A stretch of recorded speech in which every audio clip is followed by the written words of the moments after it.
Assalamualaikum warahmatullahi wabarakatuh. Alhamdulillah, alhamdulillahilladzi an'ama 'alaina bi ni'matil imani wal islami wal ihsan. Walhamdulillahilladzi ja'ala hadha syahra syahrun 'azim. Syahrun mubarak, syahrun unzila fihi al-Qur'an hudan lin-nasi wa bayyinatin minal huda wal furqan. Walhamdulillahilladzi ja'ala hadha syahr syahrul muwasat, syahrun yazdadu fihi rizqil mu'min. Wa asyhadu an la ilaha illallah wa asyhadu anna Muhammadan abduhu wa rasul al-mab'utsu rahmatan lil alamin. Amma ba'd. Faqad qala jalla jalala a'udzu billahi minasyaitonir rajim. Wasari'u ila maghfiratin min rabbikum wa jannatin 'arduha as-samawati wal ardu uiddatil muttaqin. Al-Imran 133. Alhamdulillah atas izin dan perkenan Allah Subhanahu wa taala pada subuh hari yang mulia ini, Allah kembali memberikan kepada kita nikmat dan karunia yang luar biasa, yang semoga bisa menjadi bahan perenungan untuk kita semua, menjadi hamba Allah Subhanahu wa taala yang terpilih untuk hadir di majlis mulia ini, untuk hadir menjemput kebesaran dan kemuliaannya. Jikalau 2 rakaat sebelum subuh itu nilainya lebih bagus daripada dunia dan isinya, maka sejatinya tidak ada lagi yang perlu dikeluhkan di dunia ini. Kalau seandainya 2 rakaat sebelum subuh lebih bagus dari dunia dan seluruh isinya, maka sejatinya kita ini tinggal menunggu ajal menjemput untuk segera berada di sisi Allah Subhanahu wa taala. Jika sejatinya 2 rakaat sebelum subuh itu lebih mulia daripada dunia dan segala isinya, lalu bayangkan berapa banyak pahalanya sholat subuhnya. Kalau yang sunnah saja lebih mulia dari dunia dan isinya, maka kira-kira sumpahnya subuhnya. Ini menjadi kemuliaan. Bisa saja sholat sunnah kita menjadi sholat sunnah biasa, seperti yang kita sampaikan semalam. Sholat subuhnya juga menjadi sholat subuh biasa, tapi menjadi luar biasa karena berada pada bulan yang luar biasa.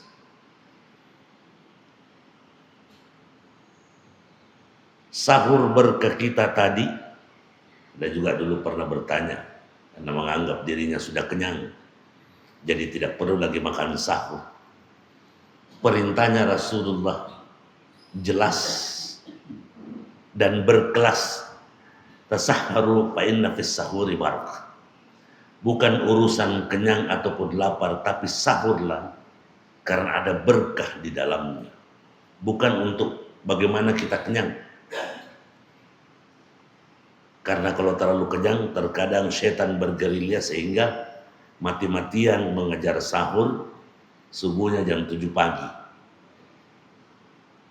Ada fenomena saat ini yang dihadapi, dan saya sampaikan terbuka kepada hampir seluruh masjid yang mengundang, bahwa tolong sedikit perhatikan,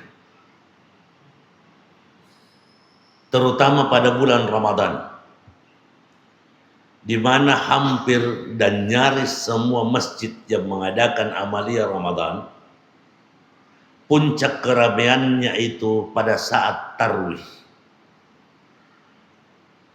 Ramai, mengambil porsinya masing-masing. Imam dengan bacaannya dan pimpinannya dengan jamaah dengan posisinya sebagai makmum, anak-anak dengan posisinya sebagai anak-anak. Baik yang sholat ataupun yang berkejar-kejaran, semuanya seolah-olah memperlihatkan tanda bukti kebahagiaan luar biasa menghadapi Ramadan. dan ada peningkatan. Setiap tahun alhamdulillah panitia-panitia masjid berupaya semaksimal mungkin agar supaya amalia Ramadan itu bisa ramai seramai-ramainya sebagai bentuk memperlihatkan dan membuktikan serta memantaskan diri di hadapan Allah sebagai insan yang turut mengambil bagian akan keberkahan Ramadan mulia. Tapi fenomena yang terjadi yang mungkin perlu kita sampaikan bersama dan ingatkan bersama. Sikap meramaikan amaliyah Ramadan ini cuma terjadi pada salat tarawih. Kemana mereka saat duhur? Kemana mereka saat asar? Saat maghrib? Kemana mereka saat subuh? Apakah tidak terpintas dalam pikiran dan hati mereka bahwa ketika kita lebih memprioritaskan yang sunnah ketimbang yang wajib? Pertanyaan mendasar. Mati-matian menghadiri majlis-majlis tarawih, majlis qiyamul lail, ketika sholat rawatib tidak jelas di mana sholat. Boleh kita buktikan di masjid-masjid mana ketika sholat rawatibnya ya rumah galungnya kemutuhan di galung nama sumpahnya. Yang di toko Muhammad, di tokonya juga sudah ada sajadah. Lalu apa bedanya Ramadan ini dengan bulan-bulan yang lain? Kalau meramaikannya sebatas amalan-amalan sunnah. Ini nyaris terjadi dan hampir terjadi di beberapa tempat. Bahkan saking semangatnya, ketika mungkin ustadz ceramah sedikit lagi ada maksudnya gati-gati kilo di terakhir. Ada signal begitu. Bahkan ada guru pesantren dulu pernah ceramah, ada jamaah berdiri tarwi-tarwi, artinya genek nih mata. Ini juga soal disiplin waktu, mungkin seperti itu, tidak ada masalah, itu kebaikan. Maka perlu ilmu untuk mendalami hal-hal seperti ini. Sebagaimana yang semalam kita sampaikan, setelah disuruh membawa bekal, diperiksa lagi bekalnya yang mana yang prioritas. Ketika ada yang wajib dengan yang sunnah, bagaimana mungkin kita memprioritaskan yang sunnah ketimbang yang wajib? Kalau sunnah saja pahalanya sekian puluh, sekian ratus kali lipat, lalu bagaimana dengan yang wajibnya?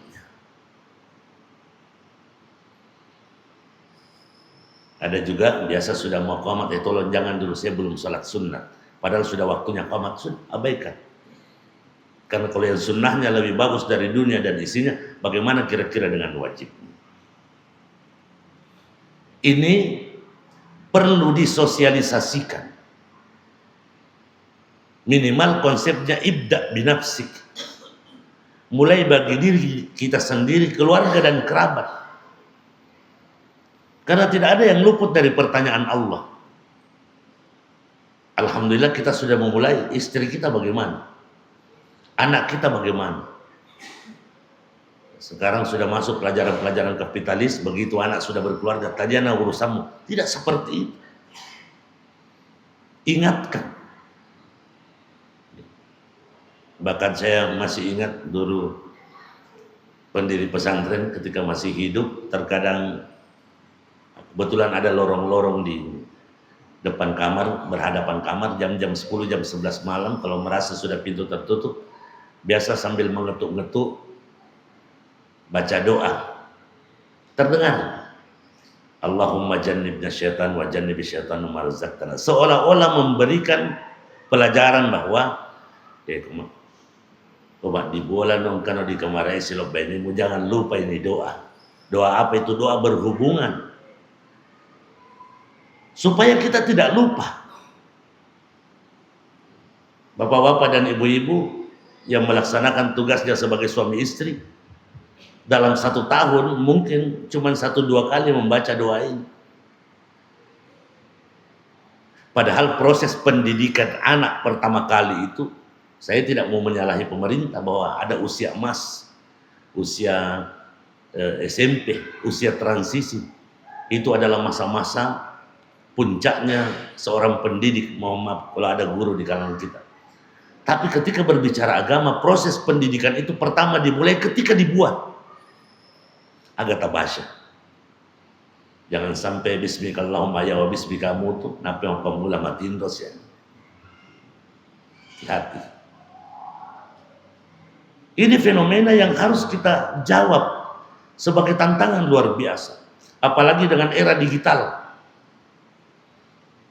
Era milenial, Gen Z.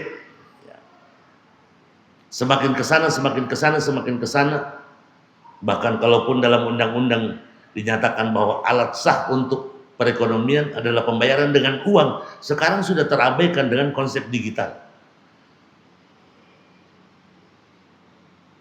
Mungkin ke depan tidak perlu lagi ada bawa uang panai, alemai rekeningmu kita transfer. Daripada 20-30 mobil, berapa BBM yang sudah dikumpul saja di situ.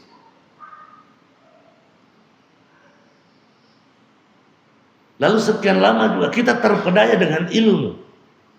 Diyakinkan, saya masih ingat tahun 80-an ketika belajar ilmu astronom, diyakinkan bahwa tahun 75 telah mendarat di bulan dengan selamat Neil Armstrong.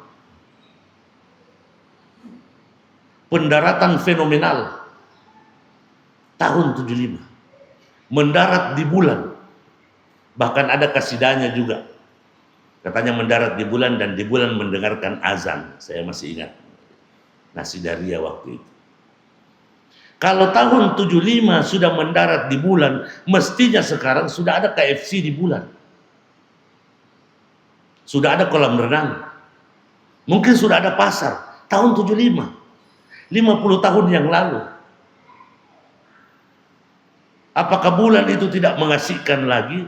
Ataukah bulan itu tidak indah lagi? Karena tidak ada lagi pendaratan-pendaratan selanjutnya. Apakah teknologi ini semakin berkembang atau semakin menurun? Ataukah alat-alat yang dulu lebih canggih dan tidak bisa lagi dibuat sampai hari ini? Kan tidak mungkin. Kalau tahun 75 sudah mendarat di bulan, mungkin sudah ada masjid di sana. Tidak menutup kemungkinan sudah ada perwakilan masjid Nabawi dan sebagainya di bulan. Ini kan jadi pertanyaan.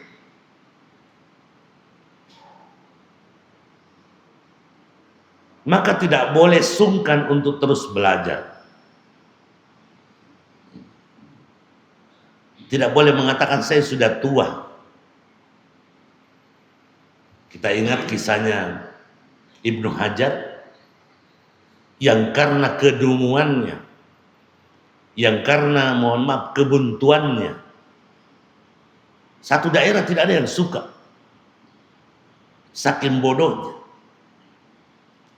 Di tengah kita mungkin walaupun sebodoh bagaimanapun orang, tidak ada yang diunsikan.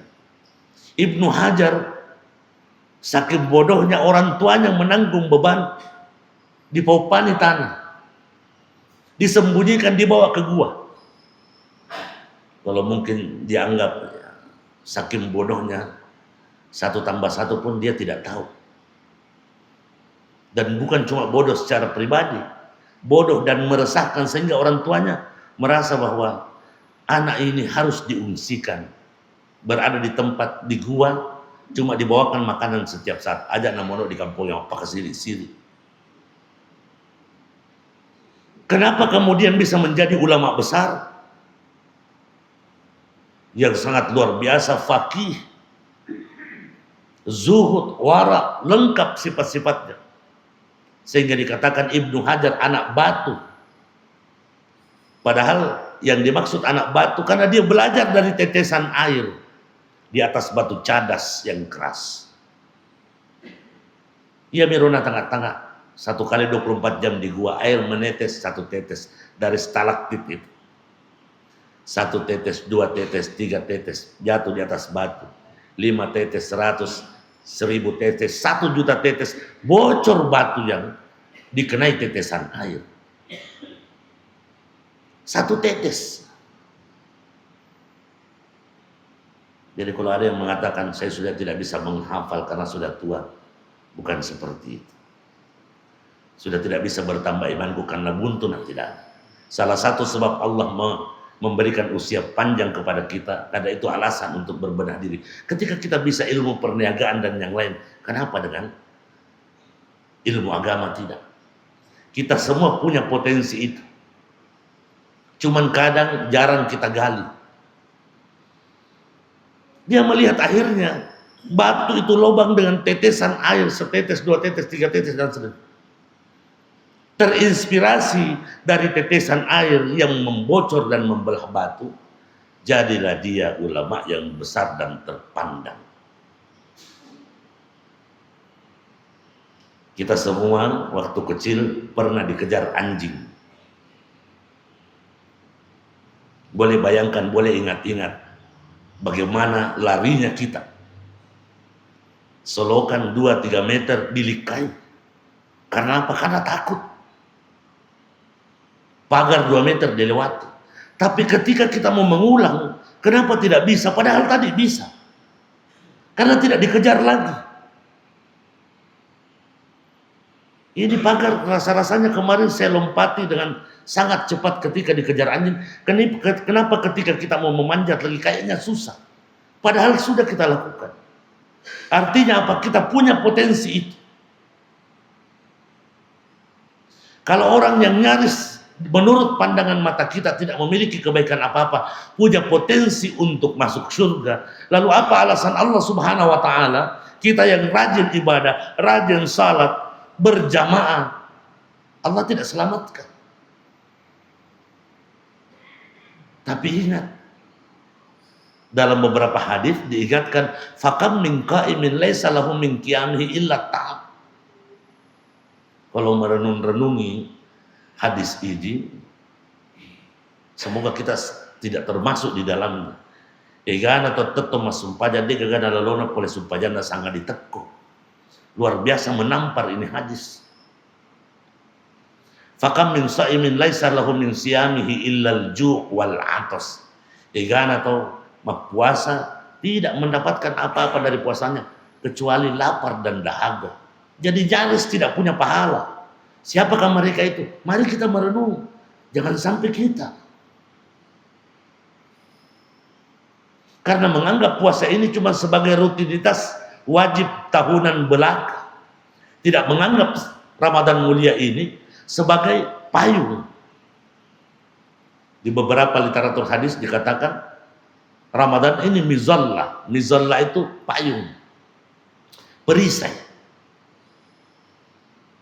Dan Nabi sampaikan, qad azallakum syahrun.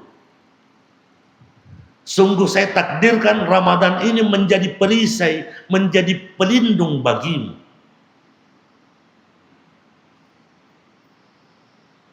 Menjadi pelindung.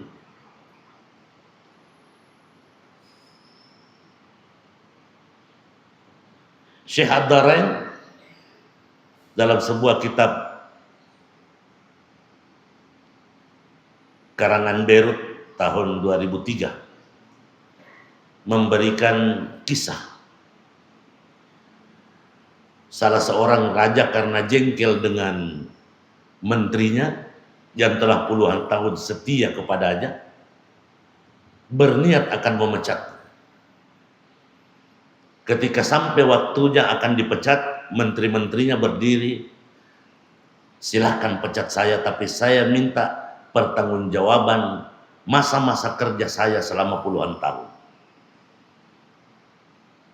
Kagetlah raja ini. Tuh ada apa? Saya bilang, kata menteri, bayarkan kesetiaan saya habiskan puluhan tahun bahkan masa muda saya habiskan untuk setia dan mengabdi kepadamu, lalu saya mau diberhentikan tanggung jawab. Akhirnya tidak jadi dipecat.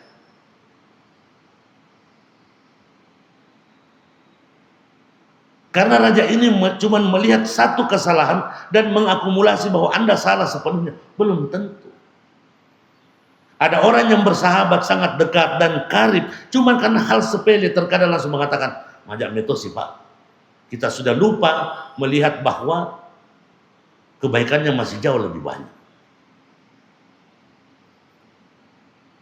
Dalam buku ini pula dikisahkan Syekh Abdul Aziz Ad-Darani menyampaikan bagaimana Khalifah Umar bin Khattab menegur seorang pemuda, yang pemuda ini mendatangi masjid pada saat sahur setiap hari. Setiap hari mendatangi pada saat sahur. Bukan pada saat subuh, bukan pada saat azan. Jauh sebelum azan sudah sampai. Lalu Umar mengatakan, ada apa engkau datang sahur-sahur dengan pakaianmu yang rapi? Sementara orang-orang seusiamu, jangankan makan sahur, matiin romu. Apa jawaban pemuda ini? Ya Amirul Mukminin, waktu itu sebagai khalifah. Wahai Amirul Mukminin Umar bin Khattab, tidak semua buah itu sampai pada usia matangnya. Buah mangga, buah durian atau buah rambutan, dia ada mata semanu. Ada yang napet cukup medut, aja ada di faiku durian. Bahkan sampai pun juga sudah matang tapi tidak manis. Belum lagi yang memang sudah jatuh duluan. Artinya apa? Umar bin Khattab mendapatkan jawaban dari seorang pemuda di luar dugaannya. Bahwa pemuda ini mengatakan, saya khawatir jangan sampai saya jatuh juga sebelum matang. Maka mumpung ada waktu, saya bersegera. Karena dia memakai pakaiannya yang terbaik. Selalu kita sampaikan bahwa Allah mengisyaratkan khudhu zinatakum inda kulli masjidin. Ini saja berat kita mau tangkis. Karena Allah menyampaikan, ambillah pakaian terbaikmu ketika engkau akan menghadap Allah di dalam masjid-masjid atau di dalam ibadah-ibadah. Jujur saja, masih ada pakaian kita simpan, ibu piano apa dipakai. Simpan saja dulu itu, semprot-semprot saja. Ada baju yang mungkin 2 tahun 1 kali kita pakai. Karena kenapa? Tidak cocok dipakai di masjid. Kenapa? Tidak ada orang lihat nanti kawinnya, nanti pesta ini, nanti ada acara pelantikan dan sebagainya dan sebagainya. Sementara dalilnya jelas. Berangkat dari kisah seorang ulama ini meriwayatkan tentang bagaimana Umar bin Khattab melihat pemuda-pemuda ini datang di waktu sahur. Pertanyaannya, Umar bin Khattab mendapatkan hikmah dari seorang pemuda. Bagaimana caranya dia bisa tahu bahwa orang ini, pemuda ini tengah malam sudah ada di masjid menanti subuh? Karena Umar seperti itu. Karena Umar bin Khattab juga sebelum waktunya subuh juga sudah ada di masjid, sehingga dia bisa melihat. Dan tidak bisa diceritai. Cuman Umar bin Khattab sebagai Amirul Mukminin terheran-heran ada orang di usia muda, lalu dia bertanya, ingin mendengar apa alasannya. Lalu keluarlah alasan bahwa tidak semua buah sampai pada usia matangnya. Umar bin Khattab memberikan konsep pendidikan karena dia telah memulai dengan contoh yang baik dan paripurna. Tidak mungkin Umar bin Khattab akan menceritakan ini kalau tidak dimulai dari dirinya. Karena Umar bin Khattab sendiri pada saat sahur juga sudah ada di masjid. Jadi dia lihat. Tidak perlu diadek, tidak perlu dijemput, karena dia sudah tahu porsinya. Sebagai pemimpin dan imam wajib menjadi suri tauladan mulia.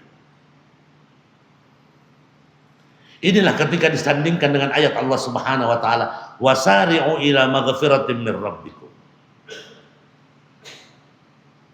Kenapa kalimat ini, ayat ini dimulai dengan kalimat wasari? Bersegeralah.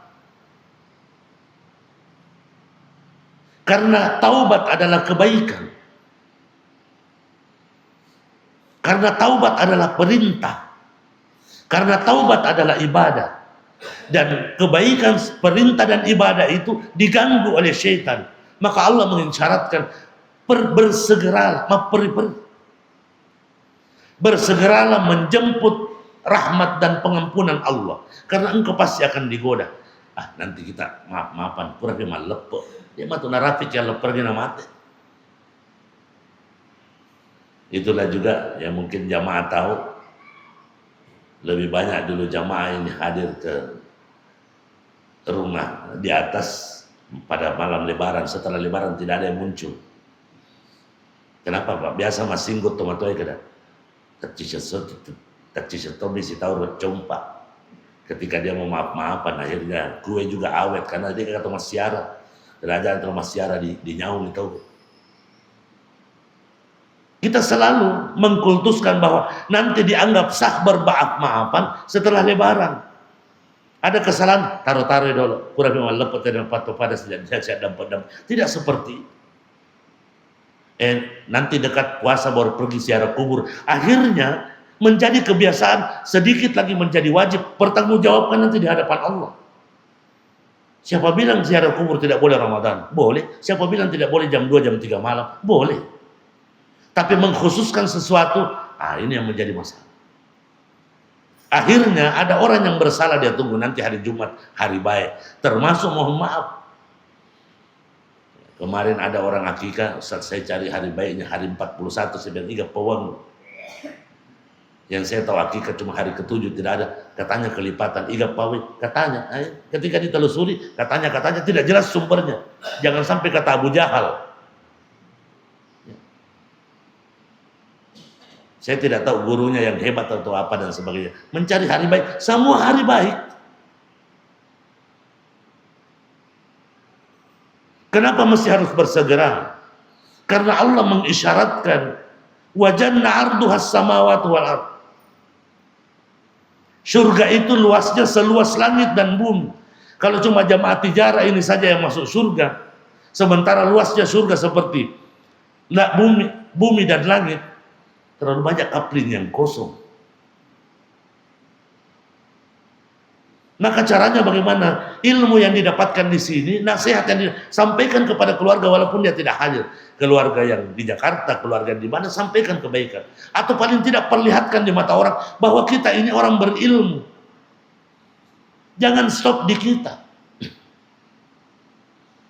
Dalam hadis, al-ilmu bila amalin kasyajari bila sabarin. Ilmu yang tidak dimanfaatkan, ilmu yang tidak bisa diambil hikmahnya oleh orang, ilmu yang tidak bisa diambil madunya oleh orang lain dari diri kita, seperti pohon yang besar, hebat, tapi tidak ada buahnya. Tentu kita tidak mau. Maka semua ilmu yang kita sampaikan kepada yang lain. Jangan mengatakan, tanya ke ustaz. Tidak mutlak ustaz. Ilmu itu bisa dari mana saja.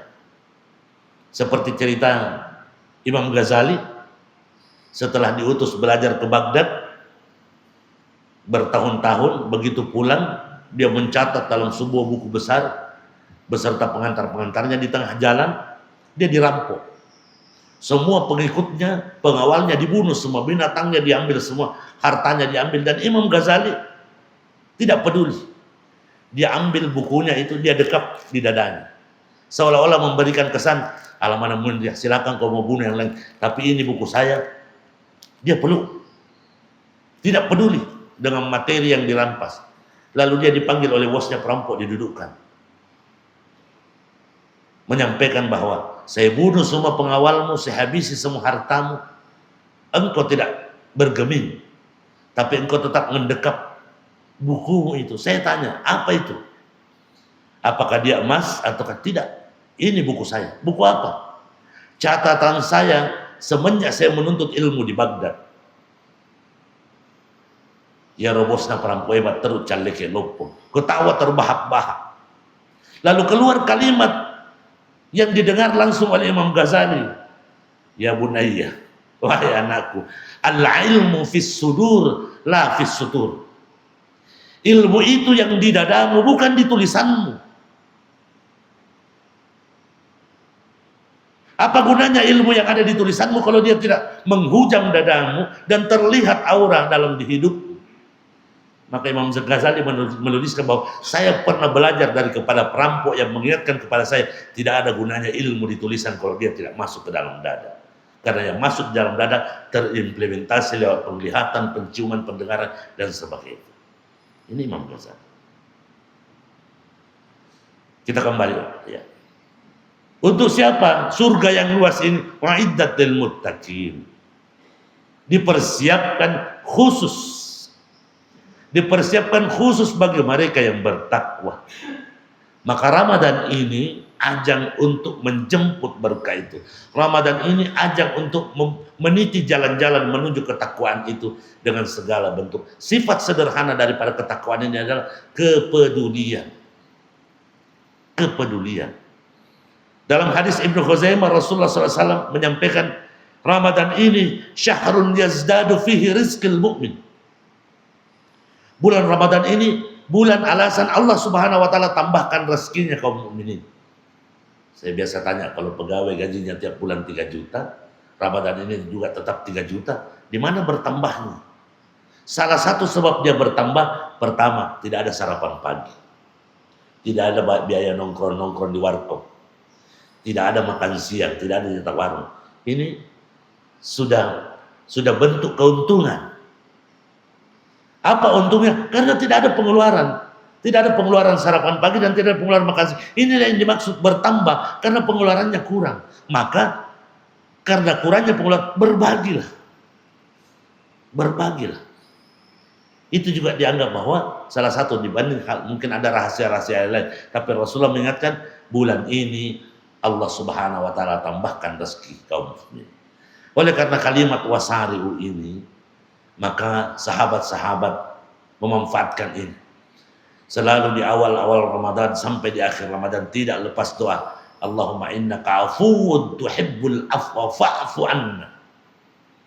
Allahumma innaka afuwun tuhibbul afwa fa'fu anna. Ini selalu disampaikan karena bulan Allah Subhanahu wa taala mengabulkan dosa kita. Jangan pernah mengatakan bahwa tidak ada dosa saya. Mengatakan saja bahwa saya tidak punya kesalahan, itu sudah sebuah kesalahan. Bertaubatlah. Karena biasa kita, dia tuh gak sedih salahku. Kalimat mengatakan tidak ada salahku, itu sudah kesalahan. Manusia tidak akan pernah luput dari itu. Maka sering-seringnya mengucapkan dalam setiap waktu, Allahumma innaka afuwun tuhibbul afwa fa'fu anna. Diulang-ulang terus sebagai bagian yang tidak terpisah bahwa pendengaran kita, penglihatan kita, lisan kita, langkah-langkah kita, suuzon kita ini perlu dinetralisir dengan doa-doa terbaik di sisi Allah Subhanahu wa taala agar supaya al-jannah allati 'arduha as-samawati wal ard, mudah-mudahan surga yang luasnya seluas bumi dan langit ini betul-betul untuk kita, kerabat kita dan hadi tolong kita. Amin ya rabbal alamin. Hadanallahu wa yakum ajmain. Wassalamualaikum warahmatullahi wabarakatuh.